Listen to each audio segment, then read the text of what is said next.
Bizə belə bir şəkil verib, mərkəzləri O1, O2-dir və ümumi AM-i bizə 22 verib. Baxın, bu hissəni bizə 22 verib.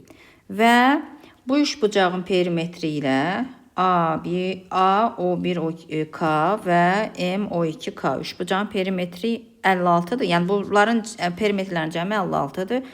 Və mərkəzlər arasındakı məsafə, yəni O1, O2-ni istəyir bizdən.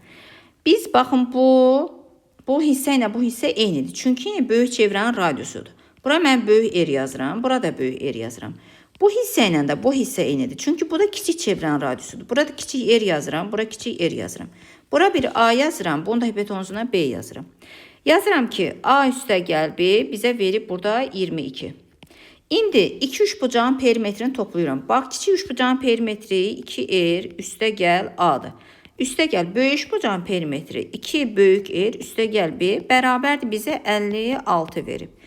İndi buradan ikiləri mötərizə xaricinə çıxardıram. 2 kiçik R üstəgəl böyük R plus A plus B bərabərdir 56. 2 kiçik R plus böyük R üstəgəl A üstəgəl B-ni 22 verib. 22 bərabərdir 56.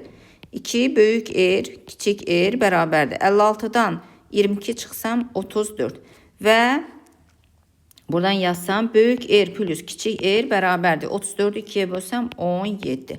Bizdən də baxın bunu istəyir. Niyə? Çünki mərkəzlər arasındakı məsafə böyük yerlə kiçik yerin cəminə bərabərdir. Baxın, bura böyük yerlə. Həm də çevrələr xaricdən toxunursa, onların mərkəzlər arasındakı məsafə onların radiusların cəminə bərabərdir. Deməli, O1 bərabərdir böyük R plus kiçik R.